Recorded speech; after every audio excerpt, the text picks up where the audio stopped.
The night my parents gave my sister the house, they had no idea they were standing on land that legally belonged to me. 40 guests, white string lights, champagne and crystal flutes, my mother in a navy silk dress smiling, like she'd just won some kind of motherhood award.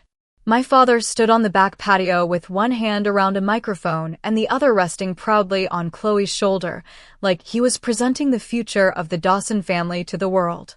And me? I was off to the side, in the catering apron my mother had handed me an hour earlier, carrying a tray of sparkling water like I was hired help at my own family's celebration. This house, my father announced, his voice booming across the yard, belongs to the daughter who actually knows how to honor this family. Everyone clapped. Chloe pressed one hand dramatically to her chest, the other already reaching for the oversized decorative key they'd ordered for photos. She looked perfect. Soft curls, pale pink dress, expensive heels sinking slightly into the lawn because nobody in my family ever thought about what was under the surface. I did. I always did. That was the thing about being the invisible daughter. You notice details because no one notices you. The slope of the backyard. The old stone boundary marker near the hydrangeas. The fact that the western fence line had been moved 6 inches sometime around 2014. The tiny legal details my grandmother had quietly taught me while everyone else was busy deciding Chloe was the one worth investing in. I remember standing there with that tray cutting into my fingers and realizing something so sharp it almost made me laugh. They really thought they were giving her everything. A 4,200 square foot colonial with a wraparound porch, imported marble in the foyer, and enough family history stuffed into those walls to choke on. But houses are emotional. Land is power. And power, in my family, was never supposed to belong to me. Chloe lifted the key for the cameras. My mother dabbed at fake tears. My father raised his glass again. To our daughter, he said. Singular. Not daughters. Never daughters. Just the one they were proud to claim in public. I smiled, set the tray down, reached into my purse, and sent a 2-word text to the only man outside this family who knew what my grandmother had done before she died. Harold Whitmore. Then I looked back at the house my parents had just gifted away and waited for the knock that was about to ruin their perfect little night. The knock did not come right away, and that was the worst part. Not the applause. Not Chloe posing on the front steps with that giant white ribbon still hanging off the brass key like she had just won a sweepstakes. It was the waiting. Because once you know a room is built on a lie, every smile starts to look fragile. I stood near the drinks table, refilling glasses no one should have expected me to refill, while my mother floated from guest to guest collecting compliments like tips. Elaine, what a beautiful gift. Richard, this is so generous. Chloe, honey, you deserve this. Deserve. That word had followed my sister her whole life like perfume. Chloe deserved the nicer bedroom when we were kids because she was more social. Chloe deserved a brand new Jeep at 16 because she had more places to be. Chloe deserved my grandmother's dining set because she entertained better. And I was always the practical one. The useful one. The one who could make do. It was a role my family had assigned me so early I almost mistook it for personality. I used to think there was something noble about being the reliable daughter, the one who remembered medication schedules, tax deadlines, and whether the irrigation system in the back flower beds needed to be shut off before the first freeze. But there is a difference between being needed and being valued, and in my family, I had only ever been the first one. Chloe drifted toward me around 8:30, still glowing under the patio lights. Can you believe this? She whispered, holding up the key for me to admire like we were 12, and she had just gotten a better birthday gift again. I mean, I knew they were thinking about it, but I did not think they would do the whole thing tonight. She laughed softly, then lowered her voice. You're okay, right? There are few things crueler than fake concern from someone who has always benefited from your silence. I looked at her, really looked at her. Chloe with her fresh blowout, diamond tennis bracelet, and the exact same tilted smile she used to wear at Christmas when she opened the expensive gifts first and pretended not to notice mine still sitting untouched under the tree. I am fine, I said. And I was. That was what she did not understand. Hurt and panic look very similar from the outside, but I was not panicking. I was waiting. Good, she said, touching my arm. Because Mom was worried you might make tonight. Awkward. I almost laughed. Awkward. As if being publicly erased by your own family was some kind of etiquette issue. As if my reaction would have been the problem and not the performance they had built around my humiliation. She walked away before I answered, heels clicking against the stone path, and I watched her join my parents for more photos in front of the house. The house. Everyone kept saying house like that was the whole story. Nobody ever asked the right questions in my family because they assumed the answers would always favor the same people. Who paid the taxes after Grandma Evelyn's stroke? Me. Who met with the contractor when the east retaining wall started leaning after that bad spring rain 3 years ago? Me. Who found the old survey pins buried under 6 inches of mulch when the landscapers nearly ripped out the original boundary line? Me. Not because anyone trusted me with anything important, but because no one else could be bothered to care about the details. My grandmother did, though. Evelyn Dawson noticed everything. She noticed when people interrupted me at dinner. She noticed when my father said the girls, but only looked at Chloe. She noticed when I quietly picked up the legal pad she dropped one afternoon and saw, for just a second, a sketch of the property lines in her careful blue ink. I was 26 the first time she asked me to drive her downtown to the county recorder's office. "Do not tell your father," she had said, fastening her pearl button coat with those slightly trembling fingers she hated anyone seeing. "He thinks ownership is whatever his name happens to be printed on." I had laughed then, because I thought she was being dramatic. My grandmother had a gift for saying things that sounded theatrical until years later, when they turned out to be exact. We spent 2 hours that afternoon in a beige government building that smelled faintly like dust and copier toner. I remember because Chloe had called me 3 times while I was there, asking if I could swing by and pick up a dress she had left at the tailor. Not how Grandma was doing. Not whether I needed help. Just whether I could run one more errand because, in her mind, my life was a hallway she could pass through whenever she needed something. Grandma had looked over at me after the 3rd call and said quietly one day, "Avery, they are all going to confuse access with entitlement. That is when they will embarrass themselves." At the time, I thought she meant emotionally, that one day my parents would regret the favoritism, or Chloe would finally realize she had mistaken convenience for love. I did not understand yet that Grandma Evelyn meant something far more precise. Something stamped, filed, notarized, and impossible to charm your way around. At 8:47, my phone buzzed once in my hand. Just once. I looked down and saw 6 words from Harold Whitmore. "Pulling in now. Bring no one outside." I slipped my phone back into my purse, lifted a tray of untouched champagne flutes, and turned toward the front walk just as my father raised his voice again for another toast, smiling so broadly he looked 10 years younger. I remember thinking, with a calm that surprised even me, "Enjoy this, Richard. This is the last clean minute you are ever going to have." The first person to see Harold was not my father, it was my Aunt Denise, because of course it was. Denise noticed every expensive coat, every luxury car, every person who looked like they might know a judge. She was halfway through a mini crab cake when she turned toward the driveway and froze just long enough for me to follow her gaze.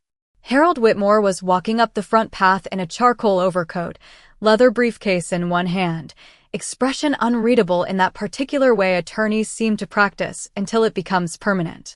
He was in his late 60s, silver hair, rimless glasses, posture so straight it made everyone else look sloppy. He did not hurry. That was the thing about people who know the room is about to belong to them. They never rush. I set the tray down beside a potted fern and stepped away from the patio. Before anyone could ask me for anything else, my mother caught my wrist as I passed. "Where are you going?" she asked under her breath, still smiling at a neighbor from church. "We are about to do dessert." Dessert. There is something almost poetic about being expected to serve cake 5 minutes before your family's entire fantasy starts collapsing. "Restroom," I said. She released me immediately, because invisible daughters are allowed to disappear as long as they come back useful. I cut across the side walkway and met Harold near the hydrangeas, just out of sight of the patio lights. Up close, he smelled faintly of cedar and winter air. "You were right," he said without preamble. They made the transfer announcement publicly? Microphone and all, I said. Guests, photos, decorative key. One corner of his mouth twitched. Not quite amusement, not quite pity. That will make this easier. He opened the briefcase just enough for me to see the thick cream folder inside, tabbed with color-coded flags. County records. Trust documents.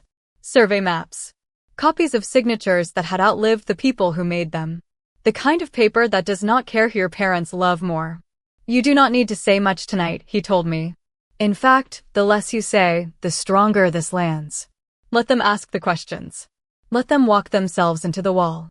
I nodded, though my pulse had started climbing now, not from fear exactly, but from the strange physical sensation of being this close to the truth after years of being told I was overreacting, misremembering, imagining patterns that were not there.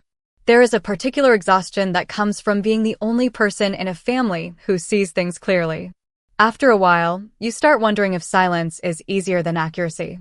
My grandmother never let me do that. Do you have it? I asked quietly.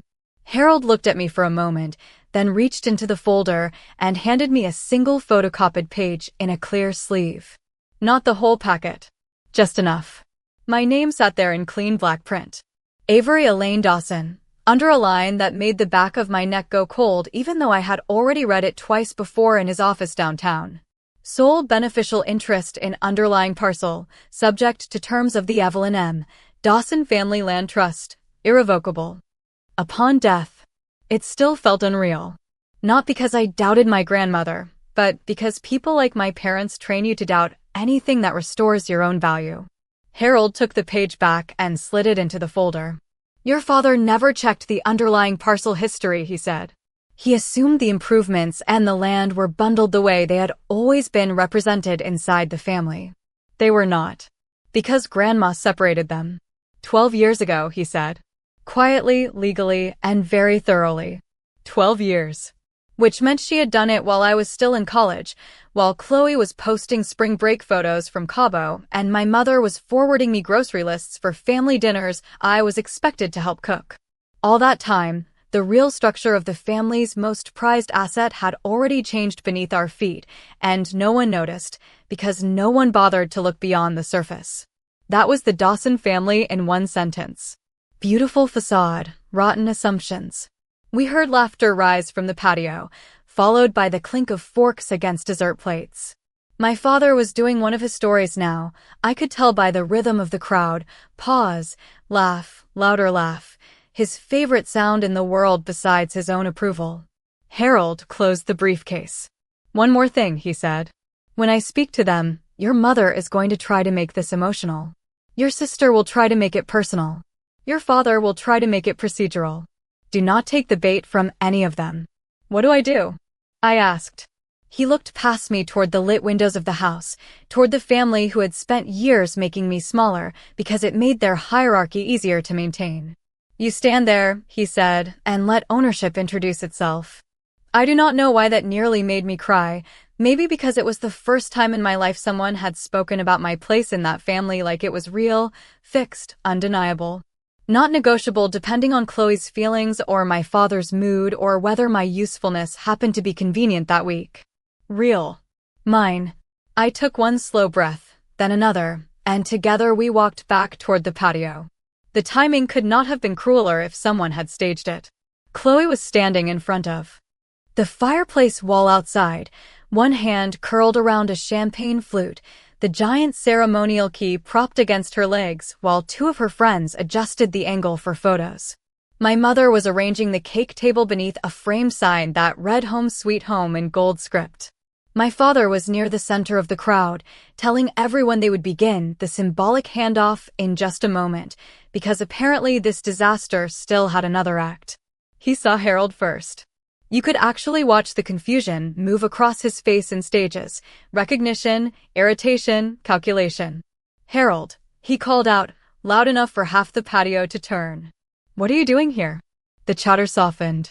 Glasses lowered. Bodies shifted. My father stepped forward with the stiff smile of a man trying to control a room he no longer understood. Harold stopped 3 feet from him, set his briefcase down carefully on the stone, and said in a calm voice that somehow carried farther than the microphone had all night. "Richard, before you give away anything else on this property, there is a legal issue we need to address in front of your witnesses." For one full second, nobody moved. It was almost elegant, the way a perfect evening can stop breathing all at once. My father gave a short laugh, the kind he used in boardrooms when someone beneath him said something inconvenient. "Legal issue," he repeated, still smiling for the guests. "Harold, this is a family celebration.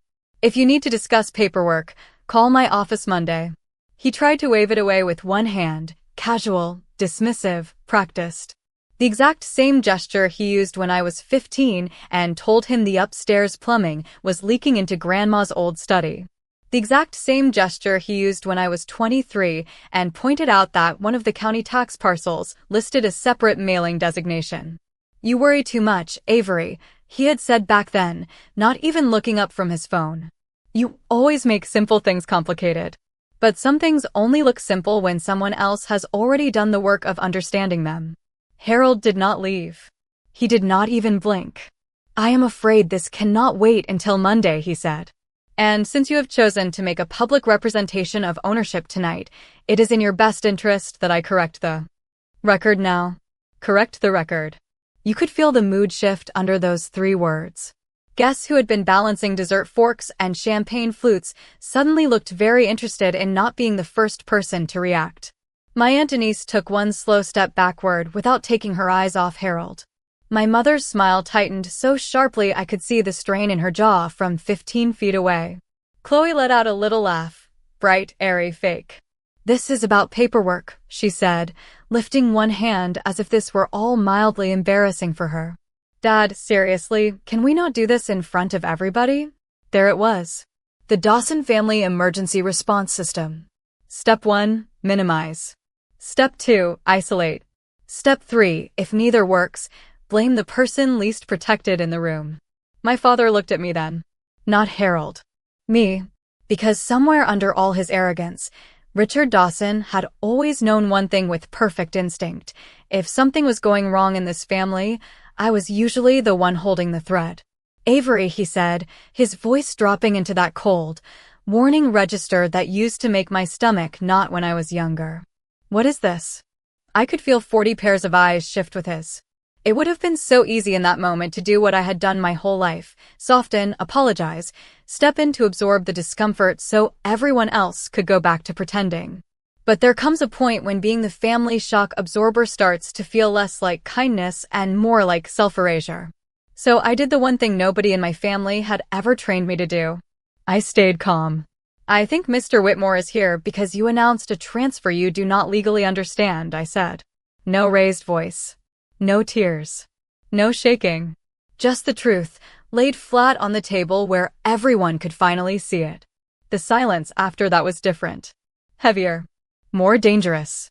My mother recovered first, because she always did when appearances were at risk. "Oh, for heaven's sake," she said with a breathy little laugh, stepping forward in her heels and pearls like she was rescuing a charity gala from poor planning.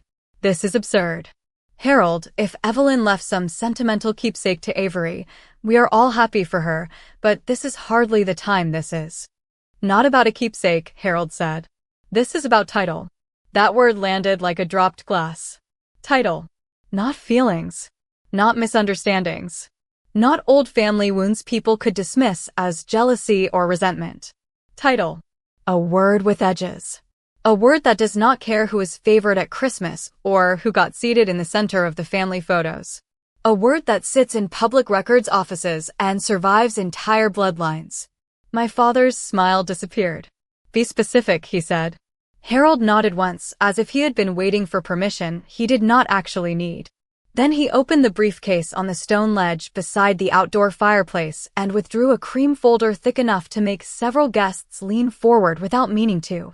Even Chloe lowered her glass. "The structure commonly referred to by this family as the Dawson House," Harold said, voice even, "sits on 2 legally distinct components, the residential improvements and the underlying parcel." My father folded his arms. "And?" And Harold said, while you have represented tonight that you are transferring the home in its entirety to your daughter Chloe, you do not possess the unilateral legal authority to transfer the underlying parcel beneath it. Chloe blinked. My mother frowned like he had started speaking a foreign language. My father gave a short, irritated laugh. That is ridiculous. The property has been in my family for 42 years. The family, yes, Harold said. You, not exactly. If my mother had not been standing so rigidly, I think she might have stumbled. What is that supposed to mean? She asked. Harold removed 3 documents and placed them carefully on the stone ledge one by one, as if he were laying out surgical instruments. 12 years ago, he said, Evelyn M. Dawson legally separated the land interest from the family's assumed internal ownership structure and placed the underlying parcel into an irrevocable trust. My father stared at him. Then he laughed again, louder this time, but with a crack in it. No, she did not. I handled her estate planning. You handled what she allowed you to see, Harold said. She retained independent counsel for the rest. That, more than anything, was the moment the room changed. Not when he said trust. Not when he said title. It was when he made clear in front of everyone Richard Dawson had spent 30 years trying to impress that his own mother had not trusted him with the full truth. You could actually watch humiliation move across a man's face when it arrives through paperwork. It is less dramatic than anger, but much more final. My father stepped toward the ledge, snatched up the top page, and scanned it with the aggressive confidence of a man expecting the paper to surrender under eye contact alone. His face changed by the second. Irritation, disbelief, calculation, and then something much quieter. Fear. This is incomplete, he snapped. This is a partial filing. Correct, Harold said. Because the certified originals remain recorded and enforceable whether or not you have personally reviewed them. Chloe finally found her voice. Okay, hold on, she said, setting down the giant decorative key with a hollow metallic clink that sounded absurdly loud in the silence. What does that actually mean? Her voice had gone thinner now, stripped of all that polished social ease. For the first time all night, she sounded less like the chosen daughter and more like a woman realizing she might have been handed a prop. Harold turned to her, not unkindly, but without softness.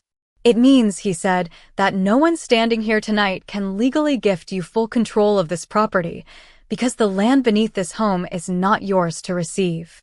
My mother looked at my father. My father looked at the documents. And then, finally, all 3 of them looked at me. Really looked at me. Not like staff. Not like background. Not like the practical daughter who could make do. But like someone they should have been paying attention to all along.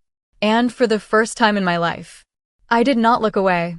My father was the first one to recover, at least on the surface.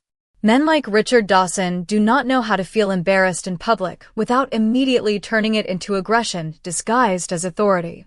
He set the document back down with far more care than he wanted anyone to notice, then straightened his jacket and gave Harold the same look he used on contractors, waiters, and anyone else he believed existed below his level of inconvenience. You are telling me, he said slowly, that my own mother somehow carved out the land under this house without informing me, and that this was never raised during any family estate review? Harold folded his hands lightly over the briefcase handle. I am telling you that Evelyn Dawson understood the difference between family assumptions and enforceable ownership. She acted accordingly. A few people shifted. Somebody near the dessert table whispered, "Oh my God," not quite quietly enough.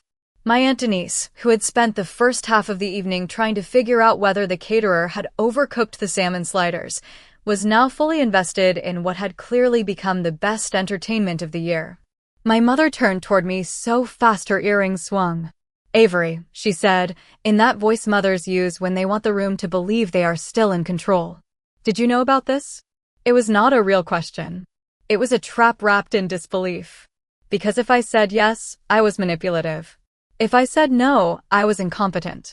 My family had always loved questions with only losing answers. I kept my eyes on her and said, "Not all of it. Not until recently." That was the truth, which made it much more dangerous than a lie. "Recently?" Chloe repeated, her voice rising just enough to crack at the edges. What does that mean, Avery? Since when? She was still holding her champagne flute, but she had stopped drinking from it. The oversized key leaned awkwardly against the stone bench beside her, suddenly ridiculous. It looked less like a symbol now and more like something bought for a child's birthday party. Since I opened what Grandma left me, I said. My father's head snapped toward me. Left you, he said. What exactly did she leave you? There it was. Not are you okay? Not why did she trust you? Not what did I miss? Just the one question people like him always ask when money, control, or public image starts slipping through their fingers. What did she leave you? I looked at him and realized, with a calm so complete it almost felt like mercy, that this was the first honest moment my father had offered me in years. Not kind. Not loving. Honest. Because for the first time, he was not pretending I was irrelevant. Enough, I said, to know you should not have made tonight's announcement. My mother let out a sharp breath through her nose. This is unbelievable, she said, now dropping the polished hostess act entirely. You waited until tonight? In front of everyone? After everything we have done for you? I almost admired how quickly she found the script. Family crisis. Reposition as victim. Remind the least protected daughter of all the invisible debts she was expected to carry forever. Everything you have done for me? I repeated. You mean like giving Chloe Grandma's sterling flatware because she hosted more? Or asking me to reorganize your tax binders every April while telling people I was still figuring my life out? Do not do this, my mother hissed. Not here. I gave a small, humorless smile. That is interesting, because not here has been your favorite place to hide the truth my entire life. That landed harder than I expected. Maybe because it was not dramatic. Just accurate. And accuracy, I have learned, embarrasses people more deeply than anger ever could. Chloe stepped forward then, the pink silk of her dress catching in the breeze. Okay, enough, she said, turning toward Harold as if she could simply redirect the room back into something manageable. Can you just explain this in normal English? Is this some technicality? Because if it is, we can sort that out later. Technicality.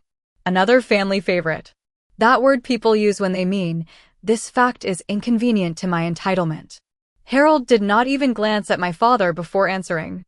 No, Miss Dawson, he said. This is not a technicality. It is the foundation of the property itself. He reached into the folder and removed a large folded survey map, the old kind with blue lines, parcel notations, and faint creases where it had been handled many times over the years. He laid it across the stone ledge and used 2 small binder clips from his briefcase to hold the corners down against the breeze. The crowd leaned in without meaning to. There is something almost primal about paperwork when it starts threatening someone powerful. This, Harold said, tapping the map with one finger, is the original lot configuration as recorded before the renovation addition in 2008. This section here, he pointed to the main rectangle under the footprint of the house, is the underlying parcel your grandmother separated into trust 12 years ago. Then he pointed to a second notation near the detached garage and side access drive. This portion remained under family utility and access rights, which is likely why the misunderstanding persisted. For so long, day-to-day use continued. Formal ownership did not. My father leaned in, jaw clenched so hard I could see the muscle flickering near his temple. That does not make sense, he said. I have paid the insurance on this property for years. Insurance is not title, Harold said. Maintenance is not title. Familiarity is not title. I had to look down for a second because that sentence hit me in the chest with such force it almost felt personal. Maintenance is not title. Familiarity is not title.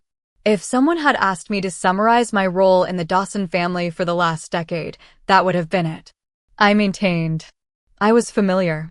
I was never recognized as the person with actual standing. Chloe stared at the map like it had personally betrayed her. So what does that mean for me? She asked, softer now. For the first time all night, she sounded younger than me. Smaller. Not innocent, but unprepared. Harold answered gently, but without sugarcoating a single syllable. It means that any representation made tonight that this home was fully and freely yours to receive was inaccurate. It means occupancy, sale, Refinancing, redevelopment, or any future control over the property would require the involvement of the trust beneficiary. Silence again. This time it was not just shock. It was recalculation.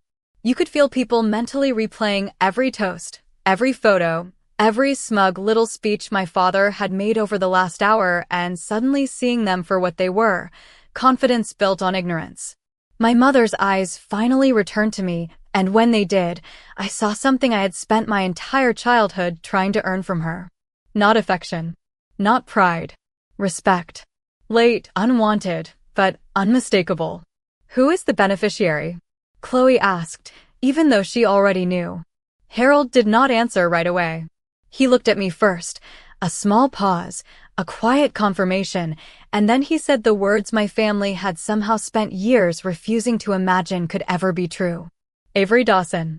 No one gasped. Real shock is quieter than that. It is not dramatic. It is the sound of people suddenly realizing they have been using the wrong map for years. My father went completely still. My mother's hand tightened around the stem of her glass. Chloe blinked once, twice, then looked at me as if she had never seen my face clearly before. And the strangest part was, I did not feel triumphant. Not yet. I felt something colder. Cleaner. Like a lock turning. Because the real damage was not that they had underestimated me. It was that they had built an entire family system around the assumption that they always could. And now, in front of every witness they had invited to celebrate Chloe's future, that system had started to crack. My mother was the first one to break the silence, not because she understood what had happened, but because she could feel control leaving the room, and that was the one thing Elaine Dawson could never tolerate for more than a few seconds. This is not final, she said sharply, looking from Harold to the folder to me like if she said it with enough certainty, reality might get embarrassed and back down. There are always ways to fix these things. Fix. Such a revealing word. My family never liked the truth, but they loved the idea that money, image, or pressure could rearrange it into something more flattering. Harold did not answer her immediately. He simply reached into the folder again and removed a second document, this one heavier, cream paper, raised seal in the lower corner. There are certainly legal processes available to parties who wish to negotiate access, use, or future interest, he said. But there is nothing to fix. There is only something to acknowledge. He turned the paper slightly so the porch lights caught the seal. This trust became irrevocable upon Evelyn Dawson's death. Irrevocable. That word moved through the patio like cold air under a door. My father's expression changed in a way I had only seen twice in my life. Once when the bank called during the 2008 crash, and once when Grandma Evelyn told him, in front of all of us, that respect was not hereditary. It was not just anger anymore. It was the dawning horror of a man realizing he could not talk his way around a system he had not bothered to understand. You are saying my daughter can hold this entire property hostage? He asked, voice clipped now, no longer pretending this was some minor administrative inconvenience. I am saying, Harold replied, that your daughter has legal standing you publicly ignored tonight. Your daughter. Singular again, but this time, not the one my father had toasted. Chloe looked at me with a kind of desperate confusion that would have moved me once, years ago, back when I still believed her helplessness was accidental instead of strategic. Avery, she said, softer now. You are not actually going to, what, take the house from me? It was almost impressive, the way she could still frame herself as the victim while standing in a pink silk dress on a patio full of witnesses after being handed something that had never been hers to begin with. I looked at her and realized something painful but clarifying. Chloe had spent so many years receiving unearned things that she genuinely experienced boundaries as cruelty. I cannot take what was never yours, I said. Her face changed. Not dramatically. Just enough. Like a mirror cracking under perfect makeup. That is a terrible thing to say, my mother snapped. To your own sister. Is it?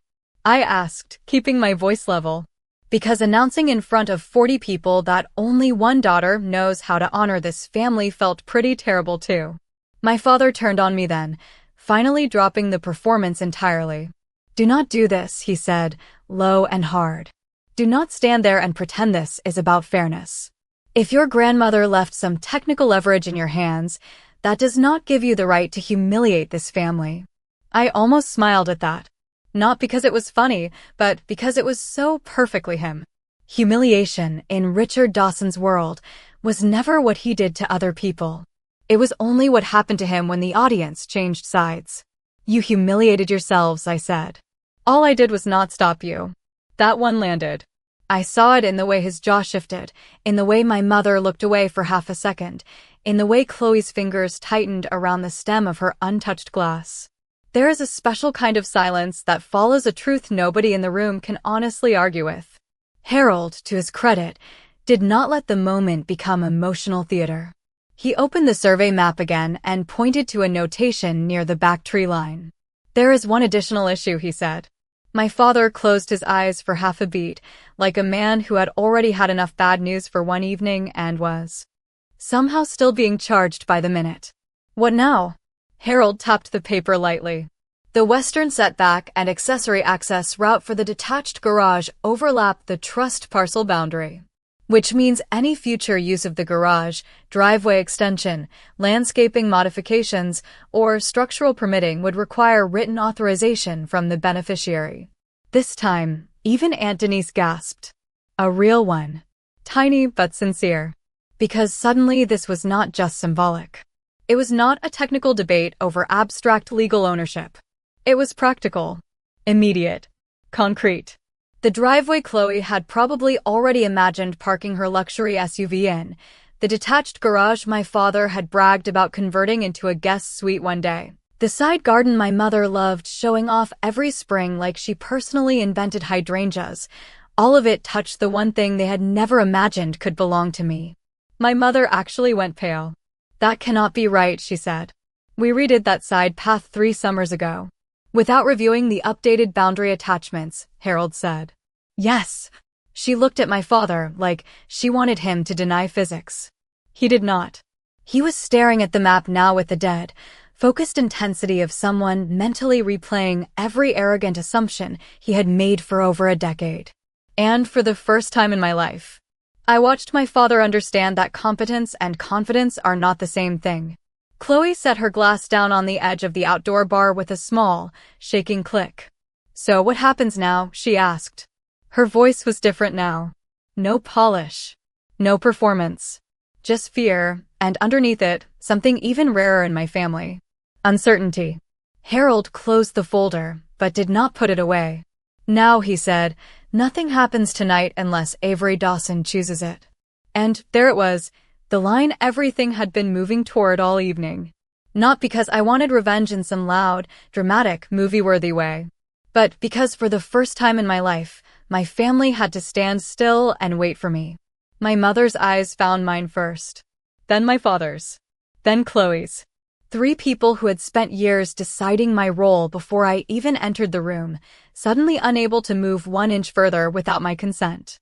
I could feel the weight of it settle over the patio, over the lights, over the half-eaten cake and untouched champagne and ridiculous giant key leaning against the bench like a joke that had gone on too long. And in that stillness, with 40 witnesses, a lawyer, and my grandmother's truth finally breathing in the open air, I realized the night was not even close to over. Because what my family still did not know, what none of them had figured out yet, was that Grandma Evelyn had not just protected the land. She had left instructions. Instructions. The word hit the air between us like a match striking in a dark room.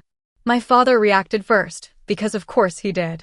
Instructions, he said sharply, turning back toward Harold with that brittle, furious composure men like him mistake for strength. What instructions? Harold did not answer right away. He looked at me instead, and there was something almost old-fashioned in the pause, not hesitation, but respect. The kind my family had always treated like a limited resource, something too valuable to waste on me. Miss Dawson, he said, would you like me to continue? My mother actually laughed at that. One short, disbelieving burst of sound. Would she like you to continue? She repeated. This is still our family home. That depends, Harold said evenly, on which part of it you are referring to. A few guests looked down into their drinks to hide smiles they could not quite suppress. My mother saw it too. That was the thing about social humiliation. Once the room starts shifting, the people who have always relied on status can feel it like a draft. Her voice turned sweeter, which in my family was always a warning sign. Avery, honey, she said, taking one small step toward me, if there is something your grandmother wanted handled privately, we can all go inside and talk like adults. Honey. She had not called me that in months. Maybe years. Not since the Christmas she gave Chloe a Cartier bracelet and gave me a linen cookbook because I was, and I quote, always helping in the kitchen anyway. I looked at her and thought, this is how it always worked. The second power moved toward me. My family suddenly remembered I was part of the conversation. No, I said. Just that. One word. Calm. Final. The kind of no that does not need decoration. You would have thought I slapped the stemware out of her hand. My father took a step forward. Avery, he said in that clipped warning tone, do not be childish. Childish. Another favorite family label. Useful whenever they needed to make obedience sound mature and self-respect sound embarrassing. You made this public, I said. You can hear the rest in public. Harold opened the cream folder again, slower this time, as if giving the room one last chance to understand what was about to happen. Then he withdrew a sealed envelope, thick ivory paper, my grandmother's full name written in dark blue ink across the front in the same deliberate handwriting I had seen on birthday cards, recipe notes, and one very memorable check she wrote to cover my first apartment deposit after my father called living independently, financially irresponsible. Evelyn M. Dawson. My breath caught for half a second. Because suddenly, through all the legal language and title records and trust documents, there she was. Not as paperwork. Not as a memory. As herself. This letter, Harold said, was left with my office under specific release conditions. Those conditions have now been met. Chloe blinked. What conditions? She asked. Harold looked at the envelope, then back at her. In her words, he opened a smaller folded note clipped to the back and read, release only if Richard or Elaine attempts to gift, transfer, or publicly assign the house without acknowledging Avery's standing. That one hit like thunder. Not loud, but total. My father actually stared at him for a full second before speaking. That is absurd, he said. My mother would never have written that. She did, I said quietly. She knew you. That was the first time all night my father looked wounded instead of angry. It vanished fast, but I saw it. My grandmother had not just anticipated this. She had predicted it with enough precision to leave instructions behind like a trap built out of truth. And the worst part for my parents was not that she had protected me. It was that she had trusted them so little she planned around them. Harold broke the seal carefully. Nobody spoke. Not the guests. Not my mother. Not even Chloe. The whole patio seemed to lean inward under the string lights, while paper unfolded in the night air. Harold adjusted his glasses and began to read. If this letter is being opened, he said, then Richard has done exactly what I believed he would, mistaken control for ownership and favoritism for wisdom. My Aunt Denise made a tiny choking sound into her champagne. My mother went rigid. Harold continued. To whoever is standing there pretending to be surprised, do not be. I have watched this family long enough to know its habits. Chloe was praised. Avery was trusted. Richard never learned the difference. I felt my throat tighten so suddenly it almost hurt. Because that, more than the trust, more than the title, more than the legal standing, that sentence was the thing I had needed my whole life without knowing how to name it. Chloe was praised. Avery was trusted. My entire childhood in 9 words. My sister got applause, spotlight, expensive gifts, polished introductions. I got responsibility. Keys. Errands. Quiet tasks no one thanked me for because they assumed I would simply handle them. And Grandma had seen it. She had seen all of it. Keep reading, my father said, but his voice had changed. It sounded flatter now. Less certain. Like the floor had shifted and he was still trying to pretend he liked the new angle. Harold nodded and read on. The land remains where I intended it to remain, with the granddaughter who understood stewardship before she ever understood reward. Avery noticed what others stepped over. She remembered what others forgot. She listened when others performed. If she is standing in front of you now, then for once in her life, I hope the room is finally looking in the right direction. Nobody breathed. Or if they did, I did not hear it. I could feel my mother watching me now in a way she never had before, not with warmth, not even with guilt exactly, but with the sick, dawning recognition that she had misread her own daughter for years and built a whole family system around that error. Chloe looked down at the patio stones. My father looked anywhere but at me. Harold lowered the page slightly. "There is more," he said. My father closed his eyes for one brief second. "Of course there is." He sounded tired now. Older. For the first time all night, not like the man who controlled every room he entered, but like a man being introduced to the bill for a very long period of arrogance. Harold unfolded the second page. "Evelyn Dawson also attached a post-transfer directive," he said. "A conditional instruction regarding continued residential use of the property." That got everyone's attention back instantly. My mother's head lifted. Chloe looked up. My father went still again. "What kind of conditional instruction?" he asked. Harold looked at the page, then at me. "One that determines whether anyone in your family will be allowed to remain in this house after tonight."